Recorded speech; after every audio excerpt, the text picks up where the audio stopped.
Hello students, आप सभी का फिर से स्वागत है हमारे यूट्यूब लेक्चर सीरीज, जिसमें आज का लेक्चर नंबर 2 है। इसमें टॉपिक है सदिशों के प्रकार या टाइप्स ऑफ वेक्टर्स। ठीक है, तो सदिशों को कितने प्रकार से हम व्यक्त कर सकते हैं। पहला है लिखा है हमने एकांक सदिश, दूसरा लिखा है शून्य सदिश, तीसरा लिखा है स्थिति सदिश, चौथा लिखा है विस्थापन सदिश, पांचवा लिखा है ध्रुवीय सदिश और छठा अक्षीय सदिश है ना। तो हम बारी बारी से एक एक सदिशों को समझने का प्रयास करेंगे। तो सबसे पहले हम लेते हैं एकांक सदिश। एकांक सदिश जो होता है उसके नाम से स्पष्ट है, जिसको हम यूनिट वेक्टर कहते हैं, जिसका मैग्नीट्यूड यूनिट रहेगा या 1 रहेगा। या एकांक सदिश है तो इसका मतलब यह है कि ऐसा सदिश जिसका परिमाण क्या रहेगा, एक रहेगा, एक अंक जिसको हम कहते हैं। तो वह सदिश जिसका परिमाण कितना है, एक है, वह क्या कहलाता है, एकांक सदिश कहलाता है। वह सदिश जिसका परिमाण कितना होता है, एक होता है, एकांक सदिश कहलाता है। वास्तव में जो एकांक सदिश होता है वो उसकी केवल दिशा का बोध कराता है कि एक्स डायरेक्शन में एकांक सदिश कितना है या कौन से डायरेक्शन में जा रहा है। यदि समझ लो मैं एक्स डायरेक्शन की बात करूँ तो उसका एकांक सदिश क्या, यूनिट वेक्टर आई को रिप्रेजेंट करेंगे, है ना, या कैप आई। हम वेक्टर ए का एकांक सदिश क्या लिख सकते हैं, कैप आई लिखते हैं, है ना। क्या लिखते हैं, कैप ए। वेक्टर ए का एकांक सदिश क्या, कैप ए। इसको कैरेट भी बोलते हैं, क्या कहते हैं, कैरेट। उसके ऊपर टोपी लगा दो या कैप लगा दो, ठीक है, तो एकांक सदिश बन जाएगा। तो एक्स दिशा में उसका एकांक सदिश क्या हो जाएगा, आई। वाई डायरेक्शन में उसका एकांक सदिश क्या हो जाएगा, यूनिट वेक्टर जे। और जेड डायरेक्शन में उसका एकांक सदिश क्या हो जाएगा, यूनिट वेक्टर के। ठीक है, तो हम यहाँ से उसकी स्थिति को प्रदर्शित करें तो आर, ये जो है उसका परिणामी सदिश है इस बिंदु तक के, तो कितना हो जाएगा, आर बराबर एक्स आई होता है। जहाँ पर एक्स क्या है, उसकी दूरी कितनी चली है इस बिंदु तक की, तो ये एक दूरी चली, तो एक आई जो है वो एक डायरेक्शन को रिप्रेजेंट कर रहा है ना। तो एक डायरेक्शन में उसका एकांक सदिश क्या है, यूनिट वेक्टर आई, जो उसकी एक डायरेक्शन की दिशा को प्रदर्शित कर रहा है। वैसे ही वाई डायरेक्शन की बात करते हैं तो उसका परिमाण कितना है, एक है, तो उसकी दिशा कितनी हो जाएंगी, यूनिट वेक्टर जे।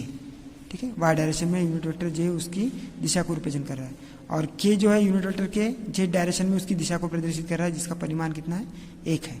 ठीक है, तो हम जानते हैं कि कोई भी सदिश राशि होती है उसको हम दो भागों में, दो इसमें व्यक्त कर सकते हैं। कैसे, एक तो इसका परिमाण, और परिमाण के साथ साथ रहेगी उसकी क्या, दिशा। ठीक है, तो यदि मैं एक्स डायरेक्शन में उसकी यूनिट वेक्टर को प्रदर्शित करूंगा तो उसका परिमाण लिखना पड़ेगा एक, और उसकी दिशा को रिप्रेजेंट करना है तो उसकी दिशा को वेक्टर, यूनिट वेक्टर आई से रिप्रेजेंट कर रहा हूं मैं।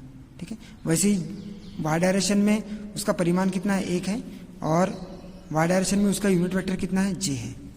ठीक है, और वैसे ही यदि जेड डायरेक्शन में उसकी दिशा को प्रदर्शित कर रहा हो तो उसका परिमाण एक है, और उसकी यूनिट वेक्टर की दिशा कितनी है, यूनिट वेक्टर के, है ना, मतलब जेड डायरेक्शन की दिशा। तो यहाँ से हम यूनिट वेक्टर ए को रिप्रेजेंट कर सकते हैं, या वेक्टर ए का एकांक सदिश क्या, यूनिट वेक्टर ए बराबर वेक्टर ए अपॉन में क्या, मॉड ऑफ वेक्टर ए। ठीक है, तो कोई भी सदिश और उस सदिश के परिमाण का अनुपात जो होता है वो उस सदिश का एकांक सदिश कहलाता है। ठीक है, तो हमने देखा यहाँ पर एकांक सदिश जो है केवल दिशा का बोध करवाता है। ठीक है, ये यूनिट वेक्टर आई लिखा है, ये यूनिट वेक्टर आई जो है एकांक सदिश कहलाता है, जो कि एक्स दिशा में, जिसका परिमाण ही कितना है, एक है। परिमाण इसको कितना लेते हैं, एक लेते हैं। और जो यूनिट वेक्टर जे जो है वो वाई डायरेक्शन में उसका एकांक सदिश कहलाता है। वैसे ही यूनिट वेक्टर के जेड डायरेक्शन में उसका एकांक सदिश कहलाता है, जिसका परिमाण कितना होता है, एक एक होता है। यहाँ पर उदाहरण देखते हैं, आर बराबर कैसे रिप्रेजेंट करते हैं, एक्स आई प्लस वाई जे प्लस जेड के रूप में। अब यहाँ पर ये बार इसकी बात करें तो ये एक की बात करें तो 1 आई प्लस इसके लिए एक की बात करें थे तो 1 जे प्लस इसके लिए एक की बात करें तो 1 के। ठीक है, तो एक्स डायरेक्शन में, ये वाई डायरेक्शन में, और ये क्या, जेड डायरेक्शन में, इसमें यूनिट वेक्टर आई, यूनिट वेक्टर जे और यूनिट वेक्टर के का परिमाण कितना है, एक एक एक है। ठीक है, एक्स वाई जेड की डायरेक्शन में। वैसे अभी यदि यहाँ पर एक्स यहाँ पर एक लिया था, अब 2 ले लेंगे तो यहाँ पर क्या हो जाएगा, 2y। इधर 3 दूरी ले लेंगे तो 3j, इधर 4 दूरी ले लेंगे तो 4k। ठीक, इतना 4k। तो इस प्रकार से हम क्या कर सकते हैं, एकांक सदिश को परिभाषित कर सकते हैं, जो कि केवल उसकी दिशा का बोध कराता है। एक्स डायरेक्शन में यूनिट वेक्टर आई, वाई डायरेक्शन में यूनिट वेक्टर जे और जेड डायरेक्शन में यूनिट वेक्टर के। ठीक है, अब सेकंड पढ़ेंगे हम शून्य सदिश के बारे में, है ना। शून्य सदिश जो होता है वह सदिश जिसका परिमाण ही क्या होता है, शून्य होता है। इसका परिमाण कितना रहेगा, शून्य होता है, वो क्या कहलाता है, शून्य सदिश कहलाता है। जैसे ये शून्य सदिश लिख लिया तो इसका परिमाण कितना है, एक्स डायरेक्शन में 0 है, मतलब ये एक्स डायरेक्शन में तो उसकी क्या दूरी कितनी है, 0 है। फिर वाई डायरेक्शन में मतलब जे के यूनिट वेक्टर जे की डायरेक्शन में क्या हो जाएगा, 0, उसकी दूरी भी कितनी हो जाएंगी, 0। फिर जेड डायरेक्शन में या यूनिट वेक्टर के डायरेक्शन में उसकी दूरी कितनी है, 0 है, तो यहाँ पर 0। तो मूल बिंदु की जो स्थिति सदिश है वो क्या कहलाता है, उसका शून्य सदिश कहलाता है। तो क्या 0 वेक्टर, इसको अपन क्या लिखेंगे, 0i + 0j + 0k, जिसका परिमाण कितना है, 0 है। परिमाण ही कितना है, 0 है। इसको 0 वेक्टर, 0 के ऊपर तीर लगाकर द्वारा क्या करते हैं, प्रदर्शित करते हैं। अब मूल बिंदु तथा शीर्ष बिंदु क्या होते हैं, संपाती होते हैं। ठीक है, मूल बिंदु क्या होता है, जहाँ से उसने चलना स्टार्ट किया, और शीर्ष बिंदु मतलब जहाँ तक उसने क्या कर दिया, जहाँ तक वो गया है। तो अब ये बिंदु कहीं नहीं गया है तो उसी के ऊपर संपाती हो जाएगा, तो ये दूरी कितनी है, 0 कर दो, तो ये पूरा वहीं पर आ जाएगा। ठीक है, तो मूल बिंदु और शीर्ष बिंदु कैसे संपाती है एक दूसरे के ऊपर। ठीक है, तो इसके लिए ये शून्य सदिश कहलाएगा। शून्य सदिश का क्या होता है, मूल बिंदु और शीर्ष बिंदु क्या होता है, संपाती होता है। यहाँ पर मूल बिंदु भी यहीं पे है और शीर्ष बिंदु भी यहीं पर है। ठीक है, अब इसकी गुण को देखेंगे तो किसी सदिश में शून्य सदिश को जोड़ने या घटाने पर वही सदिश प्राप्त होता है। कोई सदिश ले लो, वेक्टर ए ले लिया, प्लस उसमें शून्य सदिश को जोड़ दो तो अपने को वही सदिश प्राप्त हो जाएगा, वेक्टर ए।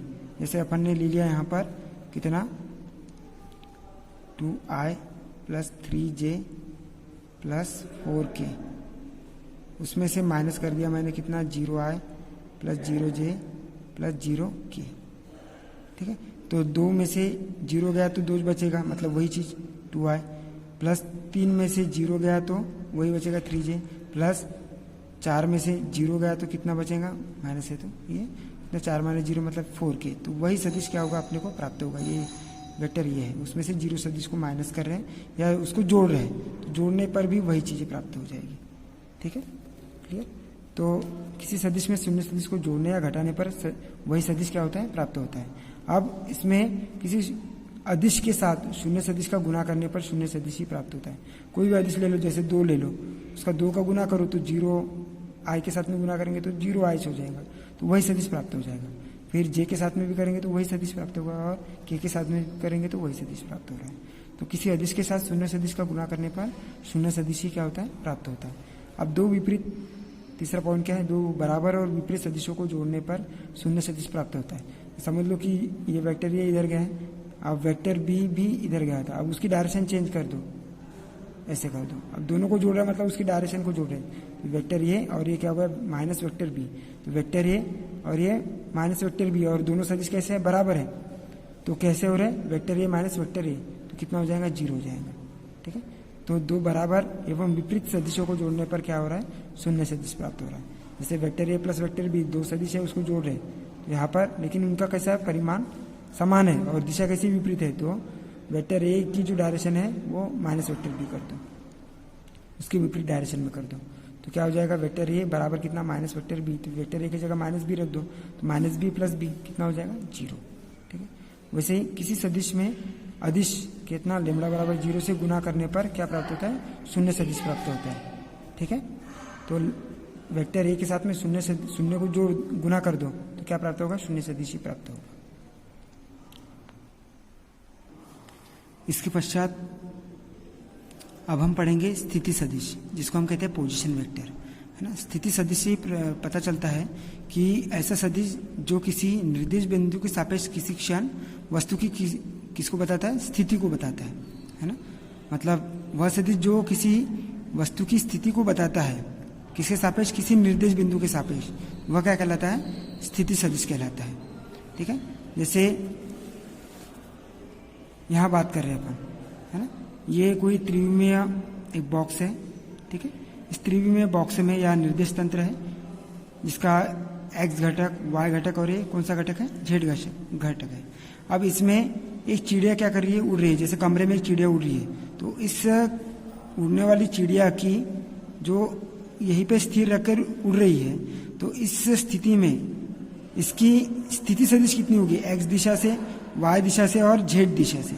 ठीक है, तो वो जो स्थिति को प्रदर्शित कर रहा है एक्स, वाई और जेड डायरेक्शन में, वो क्या कहलाएगी, उसकी स्थिति सदिश कहलाएगी। जैसे एक्स दिशा से एक्स आई हो जाएगा, वाई दिशा से वाई जे हो जाएगा और जेड दिशा से क्या, जेड के हो जाएगा। तो ये यूनिट वेक्टर आर जो रिप्रेजेंट कर रहा है मूल बिंदु से उस बिंदु पी की स्थिति को, तो वो क्या कहला रहा है, उसका स्थिति सदिश कहला रहा है। जिससे वेक्टर आर बराबर ये एक्स डायरेक्शन से हो जाएगा एक्स आई, प्लस ये वाई डायरेक्शन से हो जाएगा वाई जे, प्लस ये जेड डायरेक्शन से हो जाएगा कितना, जेड के। यहाँ पर अपन देख सकते हैं एक और चीज़ लिखेंगे, जैसे समझ लो कि ये एक डायरेक्शन से दो मीटर की दूरी पर है तो 2i हो जाएगा।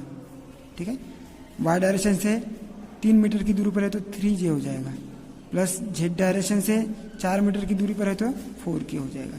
ये उसका क्या कहलाएगा, स्थिति सदिश कहलाएगा। मतलब उस किसी क्षण उस स्थिति पर उसकी पोजीशन क्या है ना, मतलब किसी क्षण वस्तु की क्या है, स्थिति क्या है, वो उसका क्या कहलाएगा, स्थिति सदिश कहलाएगा। अर्थात इसका स्थिति सदिश क्या हो जाएगा, यूनिट वेक्टर आर को रिप्रेजेंट करेंगे ओ पी बराबर, ओ से पी। यहाँ पर ओ जो है उसका मूल बिंदु और पी उसका क्या है, शीर्ष बिंदु है। तो ओ से चालू करेंगे और पी पर खत्म करेंगे, तो बराबर कितना हो जाएगा, स्थिति सदिश एक्स आई प्लस वाई जे प्लस कितना, जेड के। अब बात करते हैं विस्थापन सदिश की। तो विस्थापन सदिश मतलब कोई दो बिंदु है, एक बिंदु पर पहले ये वाला ले लो, है ना, एक्स वाई और जेड डायरेक्शन में। पहले चिड़िया यहाँ पर थी, एक्स डायरेक्शन, है ना, चिड़िया यहाँ पर थी पहले, मतलब ये पहली कंडीशन है जहाँ पर उसका स्थिति सदिश कितना है, वेक्टर कितना है, आर है। ये t1 समय पर है, किसी क्षण t1 पर। अब यहाँ से उड़कर यहाँ पर आ गए, ठीक है, तो उस कंडीशन में कितना हो जाएगा, आर t2 हो जाएगा, t2 समय पर, t समय पश्चात यहाँ पर आ जाएगा। ठीक है, तो इसकी पहली कंडीशन p होगी, है ना, पहली स्थिति क्या होगी इसकी, OP पहली स्थिति हो जाएगी उसकी, है ना, P OP t1 समय पर, और ये दूसरी स्थिति क्या हो जाएगी, OQ t2 समय पर, है ना, दूसरी स्थिति। अब दोनों स्थितियों के बीच का अंतर वो क्या कहलाएगा, विस्थापन सदिश कहलाएगा। ठीक है, कि यहाँ से यहाँ तक ही कितना चला ये।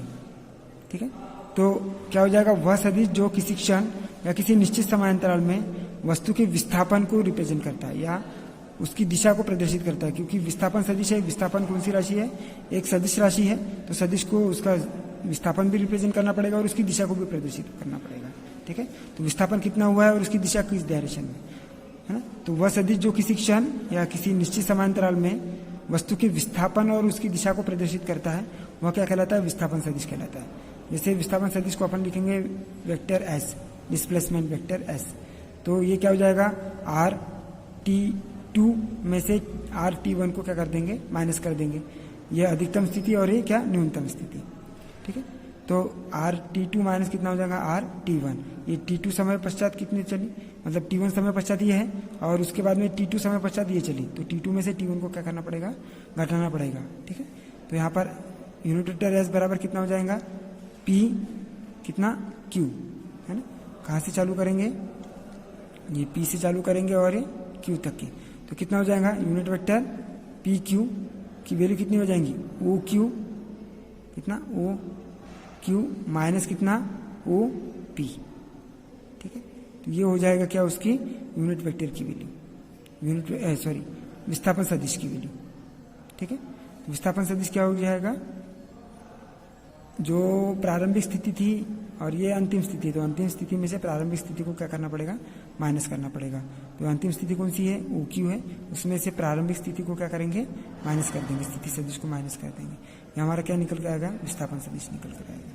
ठीक है, तो ये देख सकते हैं आप, स्थिति सदिश और विस्थापन सदिश। स्थिति सदिश में ये उसकी प्रारंभिक स्थिति है OP, ये प्रारंभिक स्थिति। अब यहाँ से निकलकर वो यहाँ पर आ गई है, तो ये कितना विस्थापित हुई है, तो इसका ये क्या हो जाएगा, वो Q जो है उसकी दूसरी स्थिति आ जाएगी, तो दूसरी स्थिति में से पहली स्थिति को क्या कर देंगे, माइनस कर देंगे, तो ये अपना विस्थापन सदिश आ जाएगा।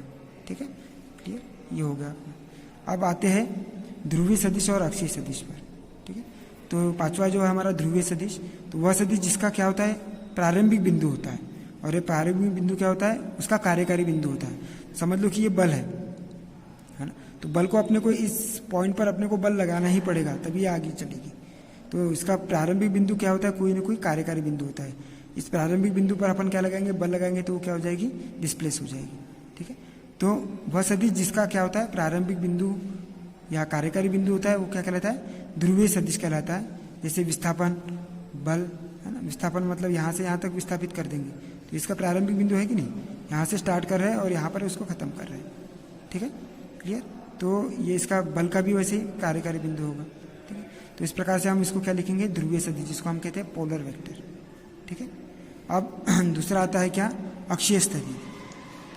तो अक्षीय सदिश में वह सदिश जो उसका कौन सा प्रभाव रिप्रेजेंट करता है, घूर्णन प्रभाव प्रदर्शित करता है ना, या वह सदैव स्क्रू के दाएं हाथ के नियम द्वारा घूर्णन अक्ष के अनुदिश कार्य करता है।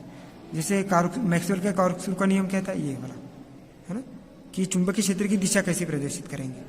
तो ये धारा की दिशा रिप्रेजेंट कर रहा है अंगूठा, इसको पकड़े हुए अपन ने पेन की दिशा में, तो ये धारा की दिशा प्रदर्शित कर रहा है, और जिस दिशा में उंगलियां है उस दिशा में उसकी क्या, चुंबकीय क्षेत्र की दिशा प्रदर्शित कर रही है। तो ये वाला जो घूर्णन प्रभाव रिप्रेजेंट कर रहा है वो क्या, अक्षीय सदिश को रिप्रेजेंट करेगा। ठीक है, तो यहाँ से ये क्या है, हमारा कोणीय, उसका उदाहरण है कोणीय वेग, और ये क्या, बल आघूर्ण, और ये क्या, कोणीय संवेग। इस प्रकार से तो यहाँ पर देखो ये कोई अक्ष है, उस अक्ष के प्रति ये क्या हो रहा है, वस्तु घूम रहा है, ए से बी तक चला गया, तो यहाँ पर कोणीय विस्थापन कितना हुआ है, डी थीटा। ठीक है, अब डी थीटा अपॉन में डी टी, समय के साथ में कोणीय विस्थापन में परिवर्तन की दर क्या आ जाएगा, कोणीय वेग आ जाएगा। तो ये कोणीय वेग जो है वो क्या रिप्रेजेंट कर रहा है, ये घूर्णन को रिप्रेजेंट कर रहा है। इसलिए हम कहते हैं इसको क्या, वह सदिश जो घूर्णन प्रभाव प्रदर्शित करता है। कौन प्रदर्शित कर रहा है, कोणीय वेग, वो क्या कहलाता है, अक्षीय सदिश कहलाता है, या कॉर्कस्क्रू के नियम का प्रदर्शित करेगा। ये धारा की दिशा अंगूठे के, और ये चुंबकीय क्षेत्र की दिशा। ठीक है, तो इस प्रकार से ये हमारा क्या आ गया, अक्षीय सदिश आ गया। ठीक है, तो आपके ये पूरे सदिश यहाँ पर है, प्रदर्शित है। तो एकांक सदिश जिसका परिमाण एकांक होता है, एकांक सदिश कहलाता है। वह सदिश जिसका परिमाण शून्य होता है, शून्य सदिश। वह सदिश जो किसी क्षण किसी एक जो निर्देश बिंदु या निर्देश बिंदु जो ले रहे अपन एक्स वाई और जेड डायरेक्शन में, तो उस निर्देश बिंदु के सापेक्ष क्या कहला रहा है, स्थिति को प्रदर्शित कर रहा है। विस्थापन जो है वो दो बिंदु के बीच के विस्थापन को प्रदर्शित कर रहा है। और ध्रुवीय सदिश जो है वो जिसका प्रारंभिक बिंदु कार्यकारी बिंदु होता है वो रिप्रेजेंट कर रहा है ना, बल को या विस्थापन को। ठीक है, और उसके बाद में अक्षीय सदिश जो घूर्णन प्रभाव को प्रदर्शित कर रहा है। ठीक है, किसको रिप्रेजेंट कर रहा है, घूर्णन प्रभाव को, वो क्या कहलाएगा, अक्षीय सदिश कहलाएगा। इस जिसका परिमाण कितना है, 1 है। ये जिसका परिमाण कितना है, 0 है। ये किसी क्षण स्थिति को प्रदर्शित कर रहा है, और ये किसी क्षण क्या कर रहा है, या निश्चित समयांतराल में दो बिंदुओं के बीच की दूरी को प्रदर्शित कर रहा है। ये 1 और ये 2, तो क्या हो जाएगा 2 - 1, है ना। तो इस प्रकार से ये विस्थापन को प्रदर्शित कर रहा है। यहाँ से हमने सदिशों के प्रकार लिख लिए। और एक सदिश होता है, जैसे ये होता है समान सदिश। समान सदिश मतलब जिसके परिमाण और दिशा कैसी होती है, समान होती है, क्या कहलाता है, समान सदिश कहलाता है।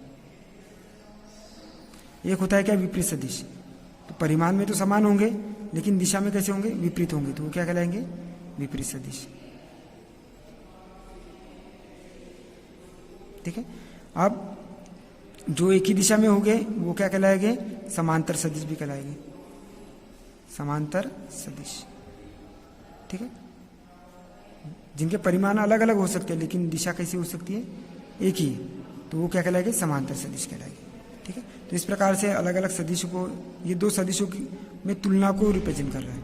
कौन से, समान सदिश, विपरीत सदिश और समांतर सदिश। ठीक है, तो इस प्रकार से हमने सदिशों को, पूरे सदिशों को यहाँ इसमें देख लिए हैं, है ना। Thank you.